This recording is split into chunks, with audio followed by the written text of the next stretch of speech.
very pleased to introduce to you Dr. Nabreesa Murphy. Nabreesa grew up in the Maldives and is passionate about social justice, particularly at the intersections of gender, health, and human rights. She worked as a medical doctor in the UK and now works for the International Planned Parenthood Federation. And Nabreesa is currently a PhD candidate at the University of Melbourne with the School of Population and Global Health. And through her PhD, she hopes to explore opportunities to work in partnership to protect and promote adolescent sexual and reproductive health and rights through meaningful participation, youth participation. Nabreesa's topic is addressing adolescent sexual and reproductive health and rights in disaster risk management of tropical cyclones in the Pacific, a scoping review. So Nabreesa, thank you and welcome to today's panel. Thank you. Hello, everyone, and thanks for having me.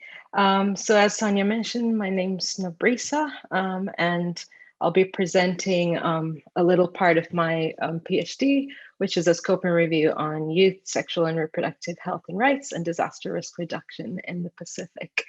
Firstly, before I begin, I'd also like to acknowledge the Wurundjeri people of the Kulin Nation, who are the traditional owners and custodians of the land in which I live and work, and pay my respects to their elders past, present, and emerging. Sadly, I can't share my slides with you, so I'm going to be speaking mostly. And if there are any questions, I'll try and answer them without visual aids during the Q&A session. So firstly, a little bit about me. As Sonia mentioned, I grew up in the Maldives, which has a lot of similarities to Pacific Island nations, I think, in that we're a group of low-lying islands scattered across atolls. And I'm from the capital, Male. And in the context that I grew up in, I became aware at a young age of persistent health and gender inequities and climate vulnerability. And as a young person growing up there, we had little to no information or services around SRHR, which had a huge impact on our experiences growing up and also on our health and well-being. So, which is how I started my career as a doctor, but I was working and living in the UK. And I think, again, as a woman of color and a migrant, you can't really you have intersecting experiences, right, of privilege and oppression, and you can't really overlook inequities within that. So I never really felt like I was able to address the things that I felt passionate about in that context. Which is how I ended up doing a Master of Public Health in Melbourne and working at the Melbourne office for IPPF with a focus on global sexual and reproductive health and rights. So I guess I wanted to talk about my background a little bit to explain how I got to this point, because even though I'm really far away from home now, my passion lies in addressing gender and health inequities, particularly in the context of island countries and island communities, which is what's brought me to this PhD. And I look forward to learning a lot through everyone. I'm learning a lot through this conference as well. So looking at the scope and review, just a few key definitions. I'm using the definition of youth which the UN uses, so the age group of 15 to 24, but recognizing that adolescents, children, young people, youth it varies a lot depending on which country and which context we're growing up in. And then when it comes to sexual and reproductive health and rights as well, I really want to highlight the intersections, the fact that you can't really achieve sexual and reproductive health without also realizing sexual and reproductive rights. And at the minute, for youth SRHR, the young people experience multiple barriers to this in normal times as well as in disaster. And this includes gender inequity, community and cultural beliefs and practices, policy and legal barriers. And if you have intersections of identity within that, so if you're of diverse gender identity or sexuality or diverse ability, race, class, all of these, you experience multiple barriers to realization of SRHR within that. So I'm really interested in youth in all their diversity in this project. So youth SRHR, young people at the minute experience disproportionately negative SRHR outcomes when it comes to lots of indicators like sexually transmissible infections, unintended pregnancies, unmet need for contraception. There's a whole list on my slide, but I can't go through all of that. And at the same time, they are at risk of policy and service delivery not being responsive to their specific needs. Within this context, though, youth have proven and shown multiple times that they can be active participants in disasters and in research. They've been involved in rescue and relief efforts, in disseminating information to their communities, and in advocating for more responsive and inclusive service provision, including in disaster risk reduction. And when it comes to disasters, we know that climate change is increasing the frequency and intensity of disasters, and that disasters worsen existing challenges in society. This is called social vulnerability to disaster. But we know less about how this influences youth SRHR because there's been very limited focus on this in research currently. But there has been an increasing focus on meaningful youth engagement, and we know that when meaningfully engaged with young people, this can result in more effective SRHR programs and policies. It increases youth empowerment and autonomy, and it can improve SRHR outcomes for young people. So now looking at the Pacific context, we know that the Pacific has a very young population, and there's currently a lack of consistent data on youth SRHR. But from what's available, we can see that there's high adolescent birth rates and high unintended pregnancy rates. Contraceptive prevalence remains low in many countries, and early marriage rates are still double that of the Asia Pacific region as a whole. And there's persistent and high lifetime prevalence of sexual and gender-based violence in the region. And we know that despite the large youth population and negative SRHR outcomes, youth remain marginalized from mainstream services at the minute. And there's currently no research that looks at youth SRHR in disasters in the Pacific, but there has been an emerging body of literature looking at the impact of disasters on sexual and reproductive health and rights in general. And there's a list of, there's been multiple evidence coming out from multiple natural disasters in Fiji, Solomon Islands, Tonga. But because there's a lack of age or sex disaggregation within this, it's difficult to know at the minute the particular experiences or vulnerabilities of the youth population. But given the large population and the negative SRHR outcomes, it's likely that youth experience increased social vulnerability to disaster when it comes to their SRHR outcomes. And it's really important that we understand what these vulnerabilities are so that we can work to reduce risks and to inform more inclusive responses. So the focus countries for my review are Fiji, Vanuatu, and Tonga, because all three have been experiencing increasing intensity and frequency, particularly of tropical cyclones, as we've heard throughout yesterday's talks as well. And the question that I looked at was looking at what the current approach to addressing youth SRHR during tropical cyclones is. And I did that through two approaches. So the first one, I was looking at the current policy environment.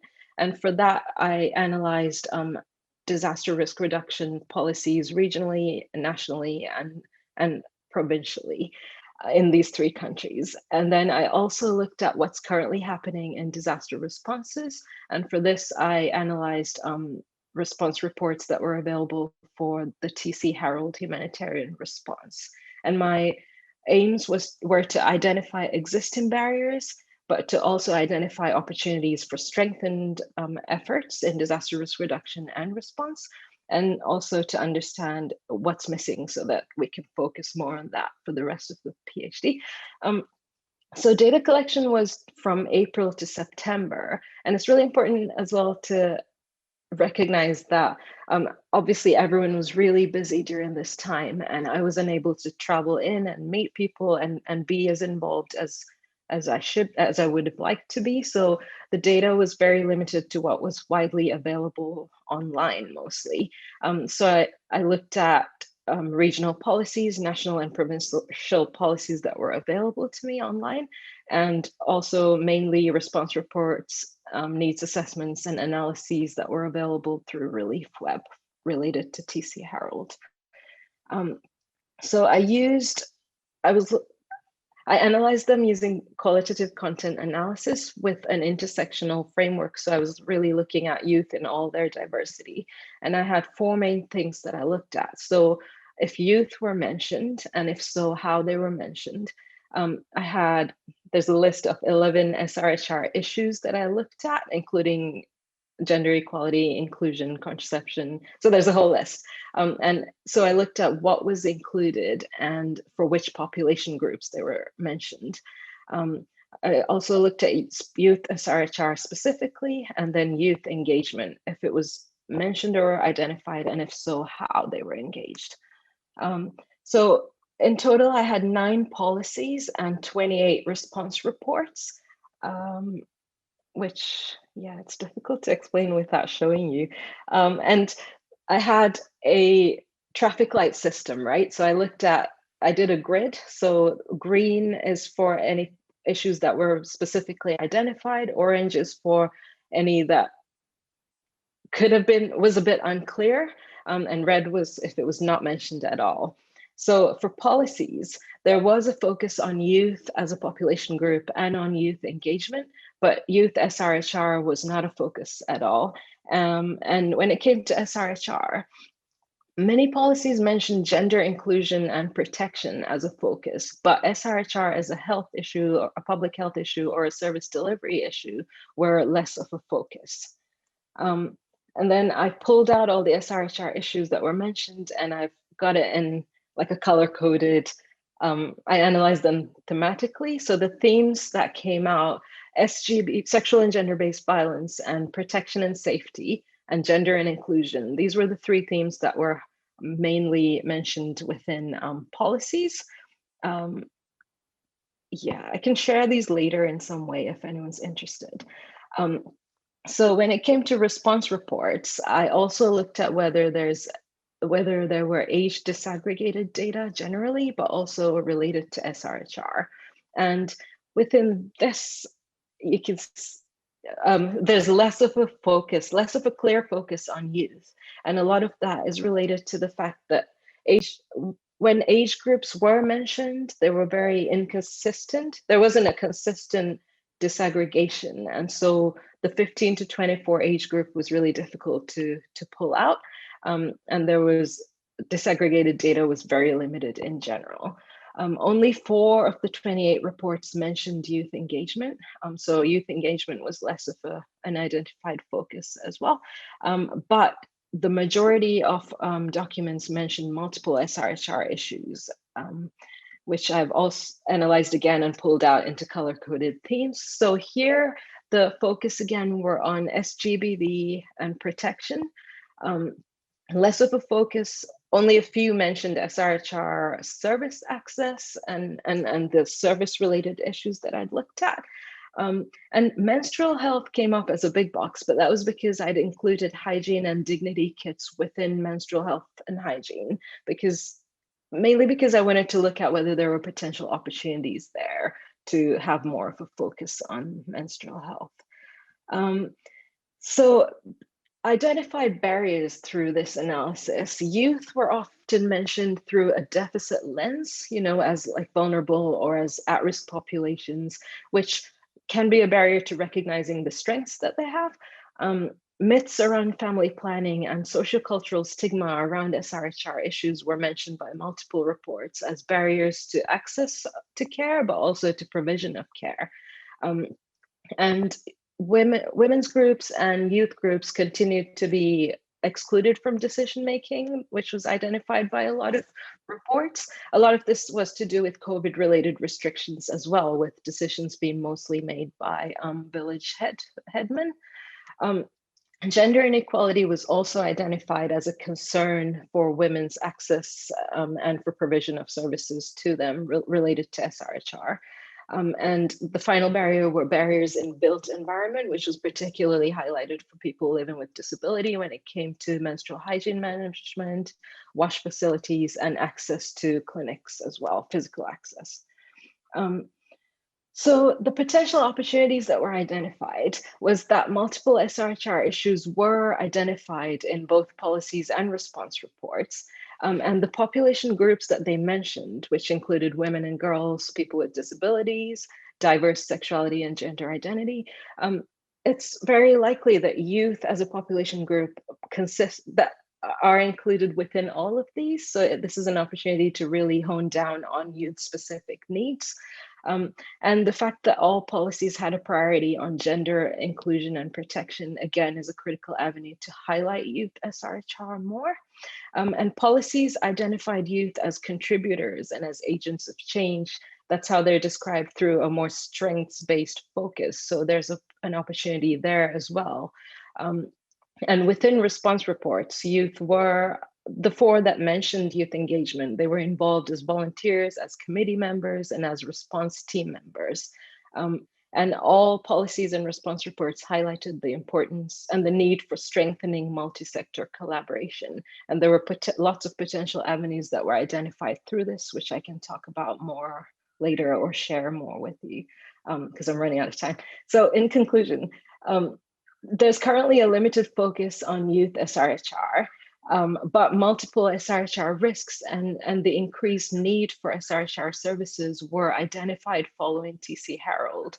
And at the minute, the lack of age disaggregated data makes youth invisible within these reports, but there are multiple avenues where that can be strengthened potentially. And it just really highlights that youth SRHR is still very dependent on the ecological factors, which is true whether you're in disasters or in normal times. So meaningful youth engagement is critical to address these barriers.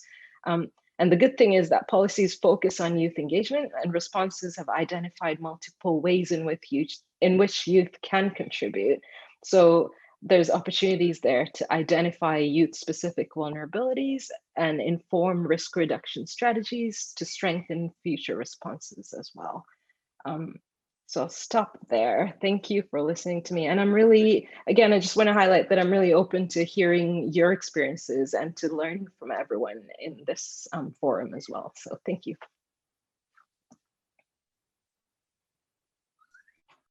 Okay. Thank you very much, Nabreesa. Just wanted to ask you one thing, and just in regards to the policy and the response reports. Just, I'm sure we'll talk more about it when we get to the longer Q&A, but I'm interested to just get a sense of how and if and how much faith-based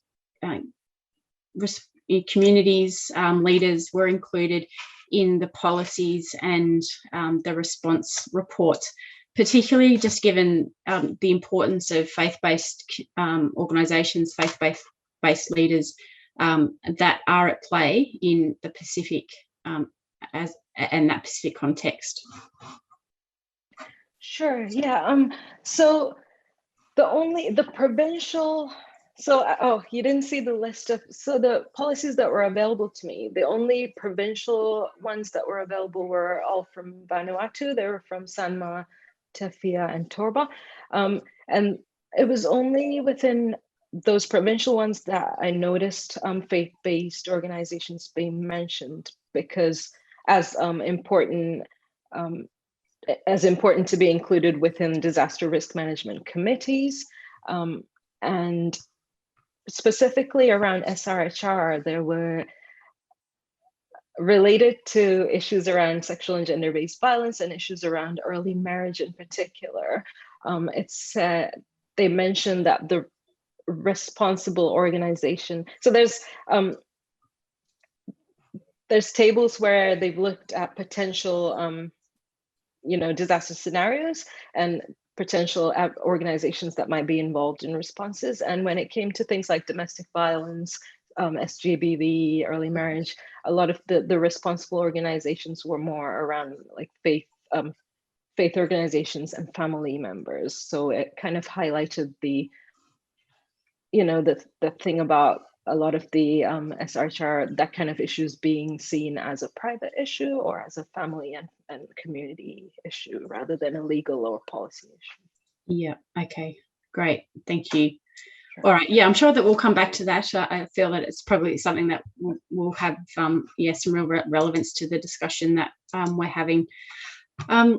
Let's move on now. And Nabreesa, thanks very much for sharing your research findings so far.